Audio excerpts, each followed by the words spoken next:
Merci, merci, il fallait pas. C'est parti pour eh bien, la dernière étape de ce chemin. 17 km jusqu'au phare de Fisterra.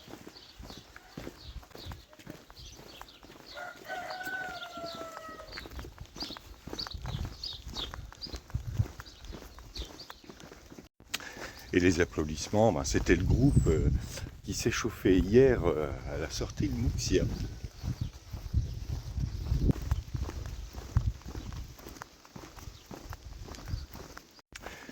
Et comme ils vont aussi à Fisterra, ben, on prend un peu d'avance sur eux.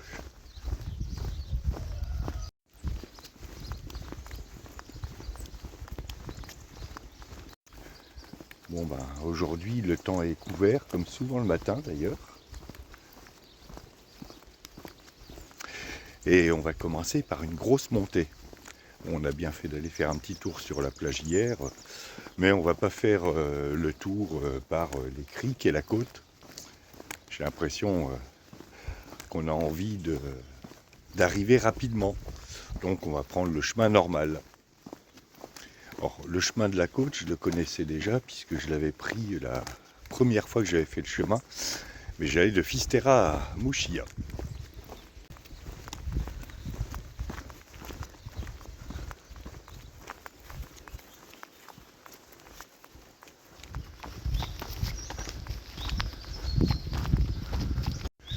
Bon, première côte de la journée. Donc je vous retrouve en haut.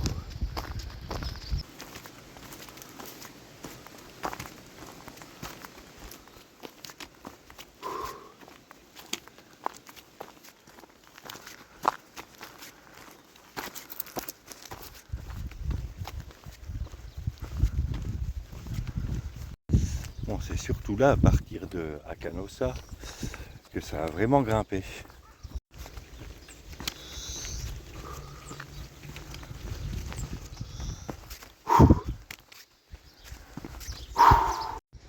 Alors les Oreos sont toujours utilisés, mais maintenant ils en font beaucoup en béton.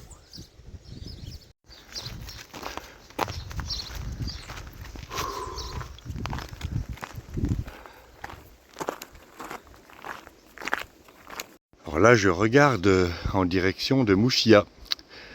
Donc en face c'est le chemin principal.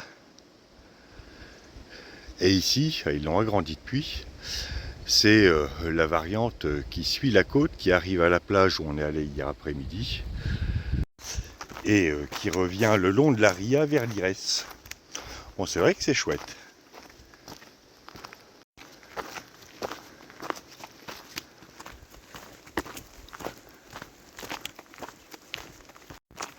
Bon, voilà, première côte.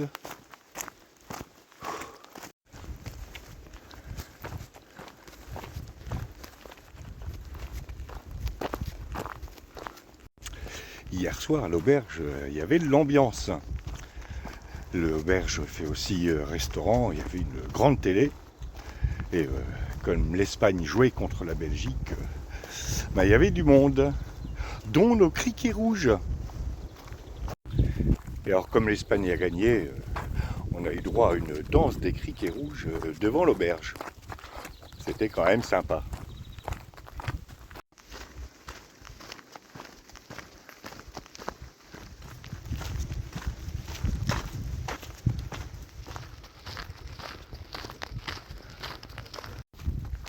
J'ai bien envie de marcher sur la laisse du chien.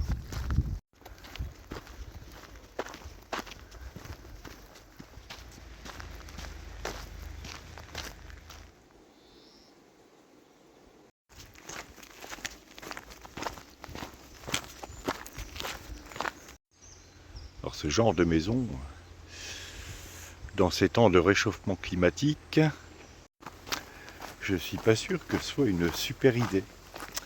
Parce que là, bon, il est tourné vers l'ouest, mais quand il y a du soleil, ça doit être une vraie serre.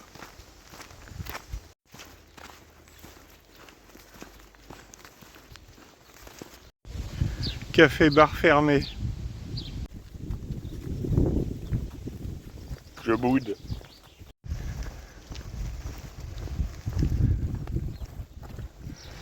Alors là, attention à ne pas louper la borne qui est cachée derrière les poubelles.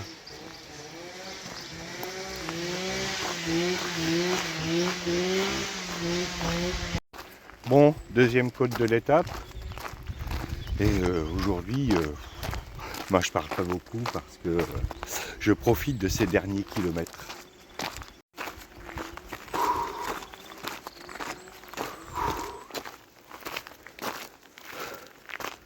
Ah ouais, c'est super de profiter.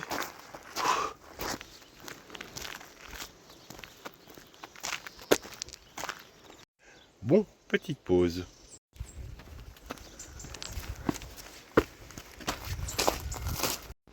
Bon, et bien, petite pause dans ce Donativo dans lequel je m'étais jamais arrêté. Et bien là, c'était l'occasion. Et c'est vraiment sympa.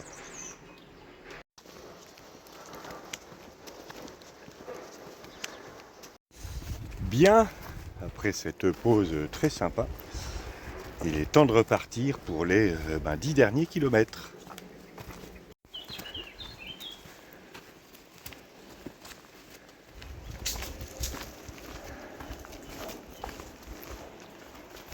Le Donativo en question, il est situé à la sortie du village de Bouchan, quand vous allez vers Fisterra.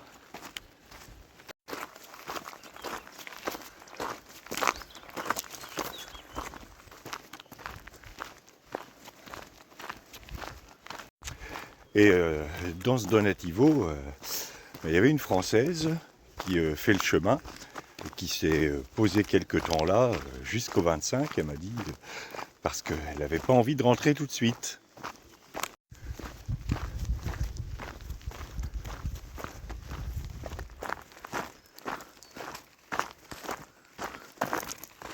On descend vers la baie qui borde le village de Fisterra. C'est la dernière grosse descente. Et ensuite, la dernière longue montée, eh bien, ce sera celle qui mène au phare du Cap Finistère.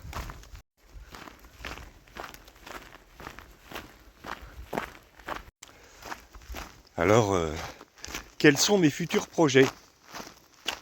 En fait, j'en sais rien, ou plutôt j'en ai plein. Après, pour leur concrétisation, ça va dépendre du temps dont je dispose, des choses que j'ai à faire à la maison, parce que j'ai aussi des choses à faire à la maison, du temps durant lequel je peux me permettre de m'absenter, parce que ça aussi c'est important, du budget forcément, mais j'avais un projet il y a encore 3-4 ans, c'est de faire la voie de Vézelay et enchaîner par le Camino del Norte. À vrai dire, des échos que j'ai du Camino del Norte, ça devient de plus en plus touristique, comme beaucoup de choses. Et si je devais faire un Camino qui soit différent du Camino Frances et qui soit au nord de l'Espagne, je ferais plutôt le Camino Olvidado, qui est très peu connu, c'est le chemin oublié, ou alors le Camino Primitivo, qui est aussi de plus en plus fréquenté.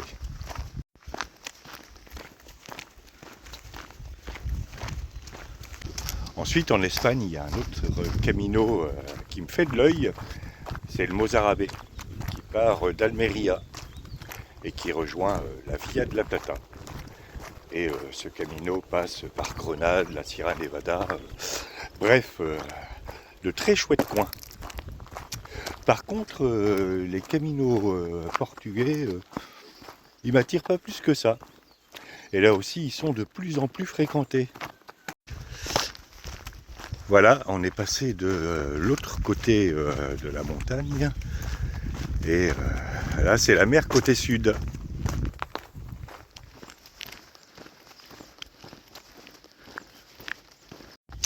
Bref, aucun projet n'est figé pour le moment. On verra ça le moment venu. Ensuite, en matière de randonnée au long cours, eh bien, il n'y a pas que les chemins qui mènent vers Santiago. Il y a aussi tout un tas de grands itinéraires de randonnée. Mais là, il faudra que j'envisage le bivouac. Qu'est-ce que t'en penses, toi, là-bas? Tu porterais bien mes bagages. Ah, tu t'en fous, quoi. Les ânes deviennent de plus en plus flemmards.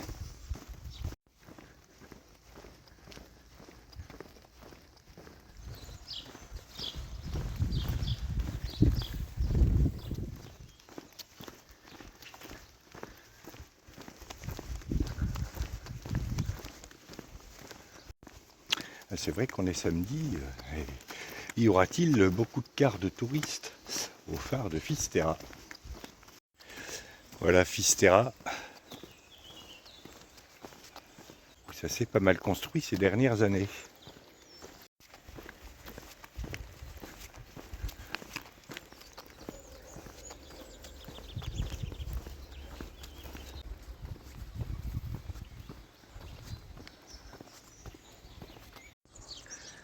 Voilà, les faubourgs de Fisterra et sa baie. Et je dois dire que Mouchia a quand même un petit peu plus de charme, enfin à mon avis.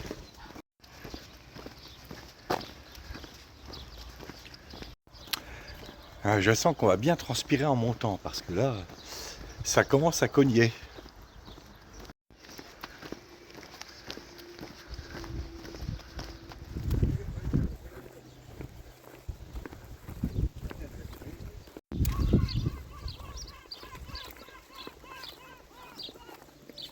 Alors faites gaffe à ces autocollants, parce que de loin on voit pas toujours les écritures.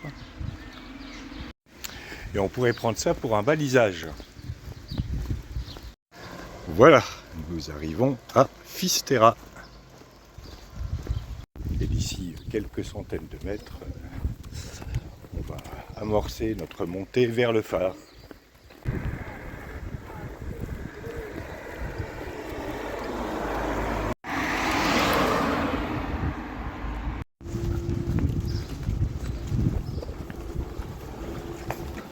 Bien, on s'est arrêté au Coviran du coin pour acheter du pain et on va faire une pause café.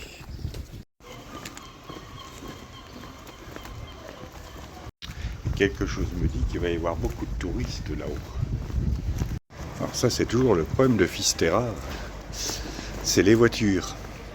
Et je me dis quelquefois que s'ils rendaient tout ça piéton, ce serait quand même pas mal.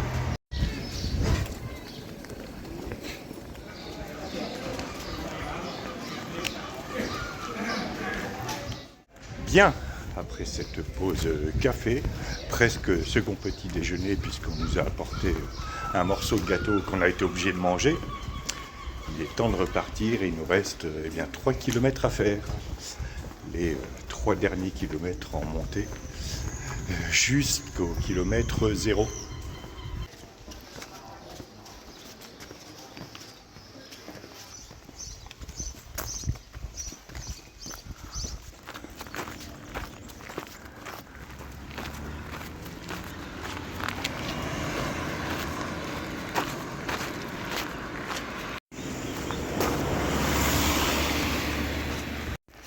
Voilà, maintenant ça va monter tranquillement. En fait, c'est la première partie qui doit faire 200 ou 300 mètres qui est la plus raide.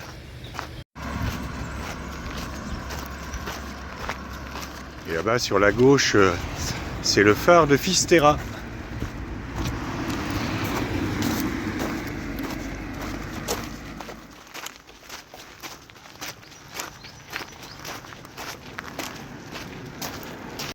En tout cas, ça circule vachement.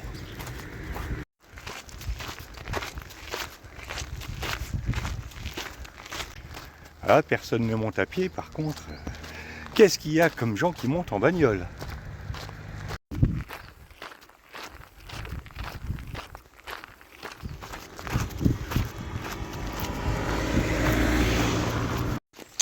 Encore 356 mètres.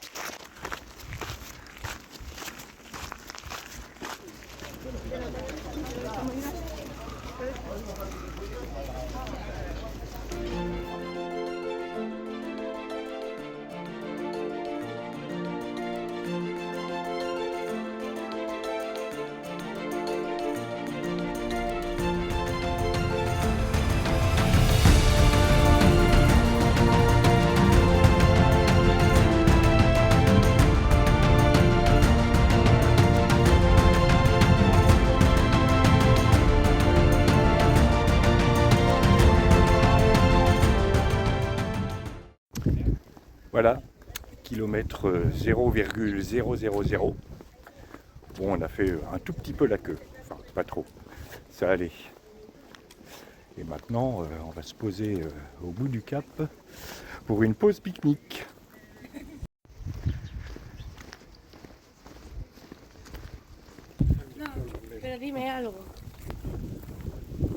Et alors d'habitude, je me mets sur les rochers en bas.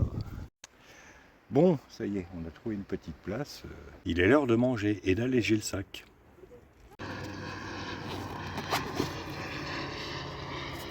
Quand je dis alléger le sac, c'est de l'alléger d'au moins 600 grammes. Ces boîtes de cornets de bif, donc non pas 600 grammes, 200 grammes chacune, je les traîne depuis Sog. On les avait pas mangées et puis on s'est dit, on va les amener au Cap Finistère pour les manger. Je serai content quand on les aura mangés.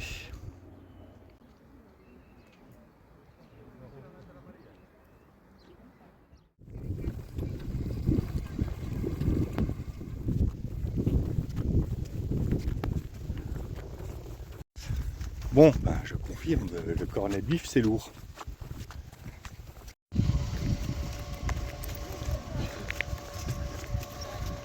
On va redescendre en ville et prendre nos quartiers dans notre albergué. Albergué qui, comme l'an dernier, comme il y a 4 ans, est l'albergué Port-Fine. Enfin.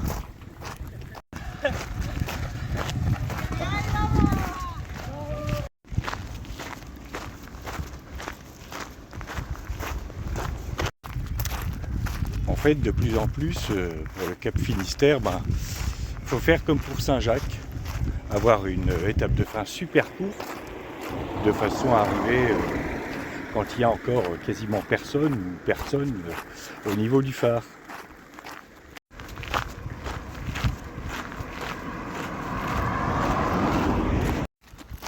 Et encore là, ça va, c'était pas trop la foule, mais Clémentine m'a dit, quand on s'est assis sur les rochers tout au bout, qu'elle avait l'impression de faire tâche dans un endroit qui pourtant signifie quelque chose pour les pèlerins.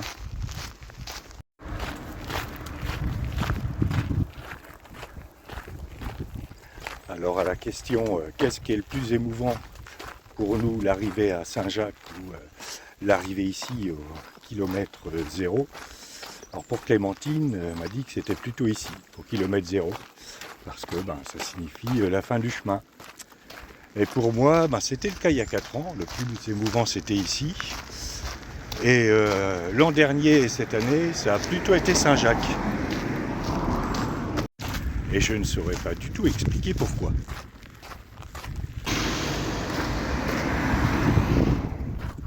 Salut camarades!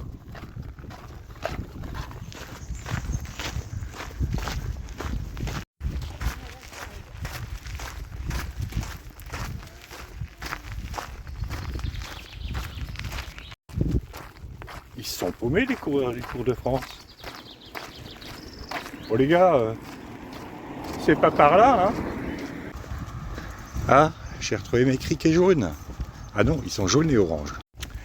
Là aujourd'hui, j'ai l'impression que tout le monde monte aux alentours de 13h. Tiens, je crois que c'est l'heure de l'apéro d'ailleurs. Maintenant j'ai le droit.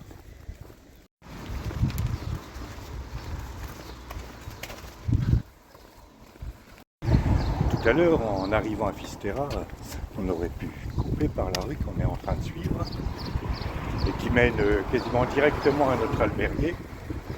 Mais on aurait raté le bar et les gâteaux. Donc ça valait pas le coup. Et voilà, l'albergué Port-Fine ou albergué hongroise. Voilà, c'est la fin de ce chemin. Demain, on va prendre le bus jusqu'à Santiago. On va y rester une nuit. Après-demain, ce sera Porto. Et mercredi, on prend l'avion pour Paris et le train pour rentrer à la maison. Ça a été un beau chemin avec des moments durs, mais de beaux moments. Enfin, tout ce qui fait le sel d'un voyage au long cours.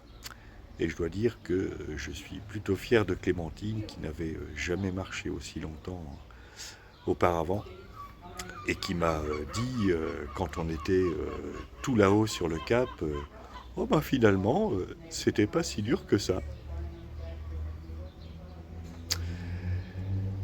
On va ranger les bâtons, on va faire un lavomatique quand même en rentrant à Saint-Jacques-de-Compostelle, histoire de ne pas se faire refouler de l'avion.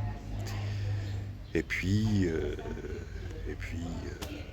la vie quotidienne va reprendre. C'est un chapitre qui se ferme et un autre qui s'ouvre dans ce grand livre de la vie. Merci de m'avoir suivi, merci de tous vos commentaires, de votre soutien. Et j'espère bien vous retrouver bientôt pour de nouvelles aventures.